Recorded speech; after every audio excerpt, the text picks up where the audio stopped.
ও ধনুট এলাকার মুসলমানেরা, একটু নজর করো, আজকে শামিয়ানার নিচে কাপড়ের নিচে বসে আছেন, এরপরও কত গরম লাগে, ফ্যানের বাতাসেও ঘাম মুছতে পারি না, ঠান্ডা হয় না। এই সূর্যটা বিজ্ঞানীরা বলে জমিন থেকে 9,30,00,000 মাইল উপরে। কিয়ামতের ময়দানে আল্লাহ বলবে সূর্যটা নিচে নেমে আয়। এই সূর্য মাথার উপরে যখন আসিয়া তাপ দেওয়া শুরু করবে, গুনাহগারের মাথার মগজগুলো ভাতের মারের মতো ফুটবে। ও আল্লাহর বান্দারা, উলামায়ে কেরামকে মিথ্যা মনে করেছো, আল্লাহর কোরআন নবীর হাদিস কি মিথ্যা মনে করেছো রে বাবা? না না না, এই জমিনে কত বড় বড় বেঈমান আর বাহাদুরেরা আল্লাহর কোরআনের একটা ভুল বের করতে পারে নাই, নবীর কথা মিথ্যা প্রমাণ করতে পারে নাই। লক্ষ লক্ষ উলামায়ে কেরামরা মিথ্যা বলতে পারেন না, লক্ষ লক্ষ আম্বিয়ায়ে কেরামরা মিথ্যা বলতে পারেন না, লক্ষ লক্ষ সাহাবায়ে কেরাম মিথ্যা বলতে পারেন না। এরে নবীর উম্মতের দল, আল্লাহর কোরআন মিথ্যা মনে করিও না। ও বাবা, আমি বলি না তোমরা মাদ্রাসায় আসো, স্কুল ছেড়ে দাও, একবারও বলি না। বরং যেই যুবকেরা কলেজে পড়ো, আমি অন্তর ভরে দোয়া করি, ডাক্তার হও, ইঞ্জিনিয়ার হও, একজন প্রফেসর হও, মুসলমানের সন্তান লেখাপড়া করে এমপি হও, মন্ত্রী হও, মুসলমানের সন্তান এসপি হও, ওসি হও, ডিসি হও, কিন্তু অনুরোধ বেয়াদব হইও না, দুশ্চরিত্রবান হইও না। যখন চক্ষুটা বন্ধ হয়ে যাবে, আজরাইল জীবনটা নিয়ে যাবে, ওই দিনকে বক্তাকে, শ্রোতাকে, ইমামকে, মুক্তাদি, কে মাওলানা, কে মুফতি সাহেব, কে কোটিপতি, কে গরিব, কে চেয়ারম্যান, কে মেম্বার, কে বক্তা, কে শ্রোতা, কোনো ভেদাভেদ নাই। আমাকে যেমন 3টা সাদা কাপড়ের প্যাকেট বানানো হবে, আপনাদেরকেও 3টা সাদা কাপড়ের প্যাকেটের ভেতরে নেওয়া হবে। জানাজার নিয়ম কানুন আপনার আমার এক। এরে আল্লাহর গোলাম, ওই কবরের সাইজও হবে আপনার আমার এক। ওই কবরে রাখিয়া সবাই মাটি দিয়া চলে যাবে।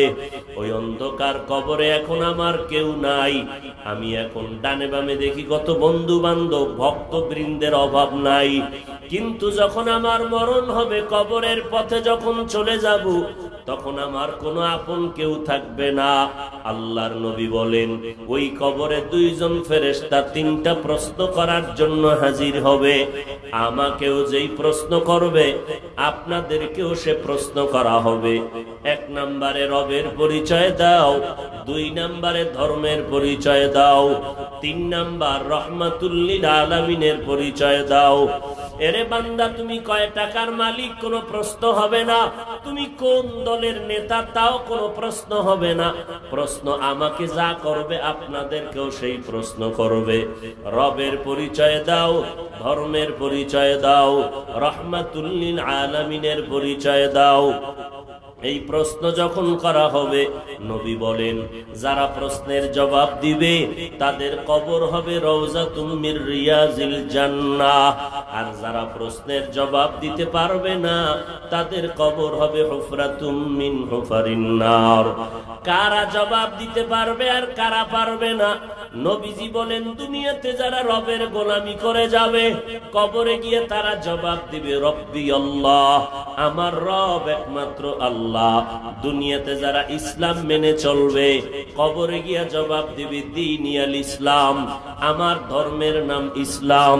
দুনিয়াতে যারা নবীর সুন্নতের আমল করে চলবে, আঙ্গুলের নখগুলো কেমনে রাখবেন সেখানেও নবীর সুন্নত যারা মেনে চলবে, মাথার চুলগুলো কেমনে রাখবেন সেখানেও নবীর সুন্নত যারা মেনে চলবে, জুতা 2টা কেমনে পায়ে পরবেন আর খুলবেন সেখানেও নবীর সুন্নত, পোশাকটা কেমনে গায়ে পরবেন খুলবেন সেখানেও নবীর সুন্নত, মসজিদে কেমনে ঢুকবেন আর বের হবেন সেখানেও সুন্নত, বাথরুমে কেমন করে ঢুকবেন আর বের হবেন সেখানেও নবীর সুন্নত। যারা মানবে, নবীরে দেখাইয়া বলবে, ও কবরের মাইয়ে চিনুনি নবীকে।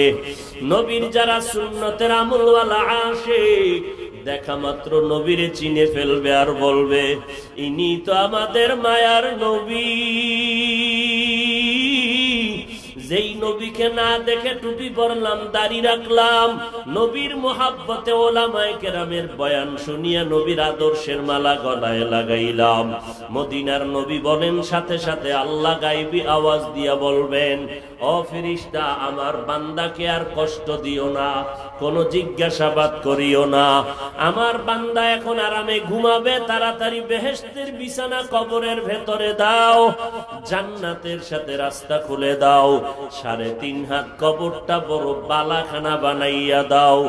এরা আমার আদরের বান্দা, আমি আল্লাহ এদেরকে বড় আদর করে বানিয়েছি।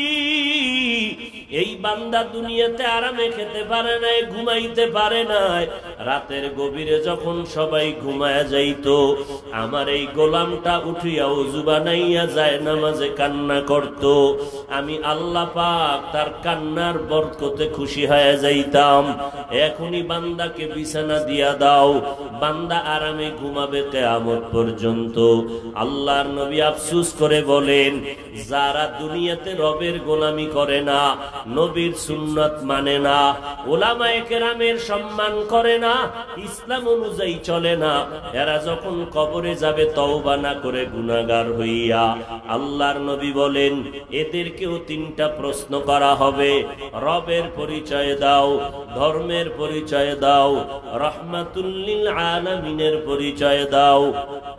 দুনিয়াতে যারা রবের গোলামি করবে না, এরা ওখানে গিয়া জবাব দিবে, হা হা লা আদরি, আফসুস আফসুস আমি কিছুই জানি না। এইভাবে করে একটা প্রশ্নের জবাবও দিতে পারবে না। আল্লাহর নবী বলেন, আমার আল্লাহ তখন রাগান্বিত হইয়া কুদরতের আওয়াজ দিয়া বলবেন, এরে কবরের ফেরেশতা, এই নাফরমান গুনাহগারকে আর কোনো সময় দেওয়া হবে না, সুযোগ দেওয়া হবে না। আমি আল্লাহ দুনিয়াতে কম সুযোগ দেই নাই। আমার দেওয়া পানি খাইলো, আমি আল্লাহ বিল নেই নাই। আমার দেওয়া বাতাস ভোগ করলো, কোনো বিল নেই নাই। আমার জমিনের উপরে চললো, কোনো ট্যাক্স নেই নাই। আমার সূর্যের আলো ভোগ করলো, কোনো বিল নেই নাই। আমি আল্লাহর দেওয়া পানির মাছ খাইলো, কোনো টাকা নেই নাই। আমি আল্লাহর দেওয়া জমিনের ফসল খাইলো, কোনো বিল নেই নাই। আমি আল্লাহর দেওয়া গাছের ফল খাইলো, কোনো টাকা নেই নাই। আমি আল্লাহ হুকুম করেছিলাম 5 বেলার নামাজ, উলামায়ে কেরামের পরামর্শ নিয়ে নেকামল করবে। এইটা এমন নিমক হারাম, নিজেও নামাজ পড়ে নাই, যারা নামাজ পড়তো তাদেরকেও পছন্দ করে নাই। নিজেও দাড়িটা লম্বা করে নাই, যারা দাড়ি লম্বা করতো তাদেরকেও পছন্দ করে নাই। এই নিমক হারাম গাদ্দার এত বড় খারাপ, নিজেও পর্দা করে নাই, যারা পর্দা করতো তাদেরকেও পছন্দ করে নাই। নিজেও জিকির করে নাই, যারা আল্লাহর জিকির করতো তাদেরকেও পছন্দ করে নাই। নিজেও কোরআন পড়ে নাই, যারা কোরআন পড়তো তাদেরকেও পছন্দ করে নাই। এত বড় নিমক হারাম এই গাদ্দার। আমি আল্লাহর দেওয়া নিয়ামত খাওয়ার পর নিজেও কখনো মুনাজাত ধরে নাই, কান্না করে নাই। যারা মুনাজাতে কান্না করতো তাদেরকেও পছন্দ করে নাই, বরং বিরোধিতা করতো, বলে এত নামাজ পড়ে কি লাভ, এত ইবাদত করে কি লাভ। ও ফেরেশতা, এখন আর কোনো সময় দেওয়া হবে না, দ্রুত এই নাফরমানের কবরে জাহান্নামের বিছানাটা দিয়া দাও, জাহান্নামের সাথে রাস্তা খুলে দাও। ওই কবরে জাহান্নামের আগুন একটা না, দুইটা না, 70 থেকে 99টা সাপ। তোমার জন্য পানি দিলাম ফ্রি, বাতাস দিলাম ফ্রি, জমিনটা দিলাম ফ্রি, পানি ব্যবস্থা করলাম ফ্রি, সূর্যের আলো চাঁদের আলো সব ফ্রি করে দিলাম। বিনিময়ে আমি আল্লাহ কিছুই চাই না, তো এত কিছু তোমারে কেন দিলাম জানুনি রে গোলাম? আমি আল্লাহ দেওয়ার কারণ তুমি আমি আল্লাহর গুণগান গাইবা। আমি আল্লাহ পাক বলি নাই এত কিছু দেওয়ার পর 24টা ঘন্টা শুধু আমার জিকির করবা, আমি আল্লাহ বলি নাই। সারাদিন রোজা রাখবা, জিহাদ করবা, তাও বলি নাই। সারা রাত্র যায় নামাজে কাটায় দিবা, তাও আমি আল্লাহ বলি নাই। বরং 24টা ঘন্টার ভেতরে 22 ঘন্টা সময় তুমি তোমার দোকানে ব্যবসায় লেখাপড়ার কাজে লাগাও, মাত্র 2টা ঘন্টা তুমি তোমার কল্যাণে আমি আল্লাহর পথে ব্যয় করো, তাও একত্রে ব্যয় করার তোমার সময় নাই। আমি আল্লাহ ভাগ ভাগ করে দিলাম। একত্রে 2 ঘন্টা দেওয়া লাগবে না রে গোলাম। ফজরের 4 রাকাত নামাজে 20 মিনিট দিয়া আবার তুমি তোমার দোকানে চলে যাও। জোহরের সময় 10 রাকাতে 20 মিনিট দাও, আবার তুমি তোমার লেখাপড়ায় চলে যাও। আবার আসরের 4 রাকাত নামাজে 20 মিনিট দিয়া তোমার দোকানে তুমি চলে যাও। আবার তুমি মাগরিবের 5 রাকাত নামাজে 20 মিনিট দিয়া আবার তুমি তোমার ব্যবসা প্রতিষ্ঠানে চলে যাও। এশার 9 রাকাত নামাজে 20 মিনিট দাও, এইবার তুমি তোমার ঘরে যাও। সন্তানের স্ত্রীকে সময় দাও, এরপরে তুমি আরামে ঘুমাইয়া যাও। ঘুমাইয়া যাওয়ার পরে আবার ফজরের সময় উঠিয়া ফজরের 4 রাকাত আদায় করো। আমি আল্লাহ তোমার এই ঘুমের সময়টাকে বৃথা যেতে দেব না। ঘুমাইয়া যেই সময়টা কাটাইলা ওই সময়টাও আমি আল্লাহ নেকের পাল্লায় ওজন দিয়া দিব। আমি আল্লাহ 22 ঘন্টা তোমারে ছেড়ে দিলাম। ব্যবসা করো, চাকরি করো, লেখাপড়া করো, বাধা নাই। শুধুমাত্র 5 বেলার নামাজে টোটাল 2টা ঘন্টা সময় তুমি ব্যয় করবা। আমি আল্লাহ তাও একত্রে দেই নাই। ফজরের সময় 20 মিনিট দিবা, আবার জোহরে 20 মিনিট, আবার আসরে 20 মিনিট, আবার মাগরিবে 20 মিনিট, 20 মিনিট। এতটুকু সময়টা তোমার কল্যাণের জন্য দিবা। কিন্তু যেই নিমুখার আমার গাদ্দার, আমি আল্লাহর এত নিয়ামত পাওয়ার পর আমি আল্লাহর মহব্বতে সময় দিবা না। আমি আল্লাহ তোমাকে তো আর এমনে ছেড়ে দিতে পারি না। আমি আল্লাহ পাক নবীর মাধ্যমে জানায় দিলাম, এত নিয়ামত দেওয়ার পরে আমি আল্লাহ পাকের হুকুম মতো যারা চলবা না, যারা আজান শুনিয়া মসজিদে যাইবা না, যারা কোরআন অনুযায়ী জীবন চালাইবা না, যারা নবীর আদর্শের মালাটা গলায় লাগাইবা না, আমি আল্লাহ তোমাদের জন্য আজরাইল পেছনে লাগায় দিলাম। যখন তোমার জানটা কবজ করবে তখন তুমি টের পাইবা কোন শাস্তির জাহান্নাম তোমার জন্য রেডি। আল্লাহর নবী বলেন, আজকে তুমি ধরাকে সরা জ্ঞান মনে করে আজকে কত বড় বাহাদুর দাবি করো। মনে করো আমার টাকা আছে, নামাজ দরকার কি? আমার বাড়ি গাড়ি, টাকা পয়সা, ক্ষমতার অভাব নাই, আমার নামাজ পড়ার কি দরকার? পর্দা করার কি প্রয়োজন? আল্লাহ পাক বলেন, এ নবী জানায় দেন, যখন তোমার আমার জীবনটা চলে যাবে, এখন আমি চেয়ারে বসে আছি বক্তা, আপনারা মাঠে বসে আছেন শ্রোতা, আমি মসজিদের সামনে দাঁড়াইলাম ইমাম, আপনারা পেছনে দাঁড়াইলেন মুক্তাদি, আপনি চেম্বারে বসে চিকিৎসা করেন ডাক্তার, আমি আপনার সামনে বসলাম আমি রোগী। কিন্তু একবারও কি চিন্তা করে দেখছেন ও যুবকেরা, আল্লাহর মোহাব্বত নিয়ে চলো। এরে ভাইজানেরা, অনেকে মনে মনে ভাবো হুজুরদের কথা মতো যদি আল্লাহর হুকুম মানিয়া চলি, নবীর তরিকায় চলি, তো স্বাধীনতা নষ্ট হয়ে যাবে। আমি আপনাদের বিবেকের কাছে জিজ্ঞাসা করি, আপনারা বিবেক দিয়া জবাব দেন। আমরা যারা নবীর তরিকা মতে নামাজ পড়ি, পর্দা করি, হালাল খাই, আর আপনারা যারা নামাজ পড়েন না, পর্দা করেন না, হালাল খান না, একটু বলেন আমরা কি পরিমাণ অশান্তিতে আছি, আর আপনারা নবীর তরিকা বাদ দিয়া কি পরিমাণ শান্তিতে আছেন। আমি গবেষণা করে দেখলাম, বিন্দু থেকে বিন্দু নবীর তরিকা বাদ দিয়ে আপনারা শান্তিতেও নাই, সম্মানেও নাই, বরং আজ আমাদের স্বাধীনতাও নষ্ট হয় নাই। আপনারা যেমন 3 বেলা খানা খান, আমরাও তো 3 বেলা খাই। আপনারা নবীর তরিকা বাদ দিয়া বেপরদা চলতে গিয়া আপনারা রাতের বেলা ঘুমান, আমরাও তো রাতের বেলা ঘুমাই। আপনারা নবীর তরিকা বাদ দিয়া ব্যবসা করেন, চাকরি করেন, আমরা নবীর তরিকাওয়ালারাও তো ব্যবসা করি, চাকরি করি।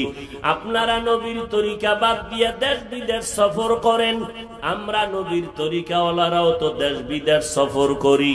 তাহলে বলেন আপনারা আমাদের থেকে কত পয়েন্ট আগায় গেলেন? বিন্দু তো আগাইতে পারলেন না, স্বাধীনতাও তো আমাদের থেকে বেশি পাইলেন না। দ্বিতীয়, আপনার বিবেকরে জিজ্ঞাসা করেন, আমার মতো হুজুর হওয়ার আপনার দরকার নাই, বরং আপনার লাইনের লোকটার দিকে নজর করেন। ও বাবা, সত্য কথা বলবেন। আপনার মতো যুবক, আমার মতো যুবক, স্কুলে পড়ে, কলেজে পড়ে, 5 ওয়াক্ত নামাজি দাড়িওয়ালা, আপনারাই জবাব দেন আছে না নাই? তাহলে আপনি কেন পারবেন না? আপনার আমার মতো যুবক র‍্যাব, আর্মি, পুলিশ, বিডিআর চাকরি করে দাড়িওয়ালা নামাজির অভাব নাই। আপনার বিবেকটাকে জিজ্ঞাসা করেন, আপনি কেন পারবেন না? আপনার আমার মতো যুবক দাড়িওয়ালা নামাজি ব্যবসা করে হালাল খায়, নামাজি অভাব নাই, আপনি কেন পারবেন না? আপনার আমার মতো যুবক ড্রাইভারি করে, শ্রমিকের কাজ করে, কৃষি কাজ করে, নামাজি অভাব নাই। নদীর মধ্যে মাছ ধরে, নামাজ ছাড়ে না, অভাব নাই, আপনি কেন পারবেন না? এখনো সময় আছে তওবা করার। আল্লাহ বলেন, বান্দা যারা অন্যায় করিয়া সীমা লঙ্ঘন করেছো, লা তাকনাতু মির রাহমাতিল্লাহ, আমি আল্লাহর দয়া বড়, রহমত বড়, আমি আল্লাহ তওবার দরওয়াজা দিয়া ডাকতেছি, ও বান্দা তওবা করে নাও। আল্লাহকে অন্তর দিয়া ডাকো আর বলো, হে মালিক, একটা সেকেন্ডের আযাব সহ্য করতে পারবো না, ওই কবরে মাটির চাপ সইতে পারবো না, গুনাহ নিয়ে কবরে যেতে চাই না।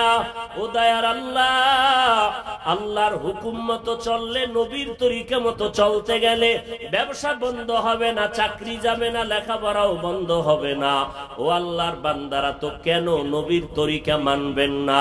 মনটাকে বুঝাইয়া তওবা করেন, জীবনে আর যতদিন বেঁচে থাকবো আর কোনদিন দাড়ি কাটবো না, নামাজ ছাড়বো না, বেপরদায় চলবো না, মা বাবাকে কষ্ট দিব না, নবীজির তরিকার বাহিরে চলবো না, উলামায়ে কেরামের বিরুদ্ধে যাব না, উলামায়ে কেরামের পরামর্শ নিয়ে আমল করব, নবীর তরিকা মতে চলবো, দেশ ও জাতির বিরুদ্ধে ষড়যন্ত্র করব না। অন্তরে যদি দুর্বলতা, মুনাফিকি না থাকে, মরিয়া গেলে যাব, আল্লাহ হায়াতের মালিক, ইজ্জতের মালিক, রিজিকের মালিক। অতএব আমি রিজিকের জন্য, হায়াতের জন্য তো আর কাউকে ভয় করে লাভ নাই। অতএব আমি যতদিন বেঁচে থাকবো নামাজ ছাড়বো না, দাড়ি কাটবো না, বেপরদায় চলবো না, মা বাবার সাথে বেয়াদবি করব না, উলামায়ে কেরামের বিরুদ্ধে যাব না, দেশ ও জাতির বিরোধিতায় লিপ্ত হব না। তওবা করার যদি নিয়ত হয়, মুনাফিকি যদি না থাকে, খাঁটি তওবার নিয়ত যাদের অন্তরে আছে, তারা খাঁটি মুহাব্বতের নিয়তে দুটো হাত আল্লাহকে দেখাইয়া দেন, আয় আল্লাহ তওবা কবুল করে নেন, তওবার উপরে মজবুত হইয়া চলার মতো তৌফিক দান করেন, আমিন। আলহামদুলিল্লাহি রাব্বিল আলামিন, ওয়াসসালাতু ওয়াসসালামু আলা সাইয়্যিদিল আমবিয়াই ওয়াল মুরসালিন ওয়া আলা আলিহি ওয়া আসহাবিহি আজমাইন। ইয়া আরহামার রাহিমিন, ইয়া আরহামার রাহিমিন, ইয়া আরহামার রাহিমিন, রব্বিরহামহুমা কামা রব্বায়ানি সগীরা। اللهم إنا نعوذ بك من البرص والجنون والجذام وسيء الأسقام. ربنا ظلمنا أنفسنا وإن لم تغفر لنا وترحمنا لنكونن من الخاسرين. উদয়ার মালিক, কুদরতের নজর দিয়ে তাকায় দেখেন, উলামায়ে কেরাম, মুরব্বী, হাজী সাহেব, ব্যবসায়ী, চাকরিজীবীরা হাত তুলেছেন, আমার কলিজার টুকরা যুবক ভাই, ছাত্র ভাইরা হাত তুলেছেন।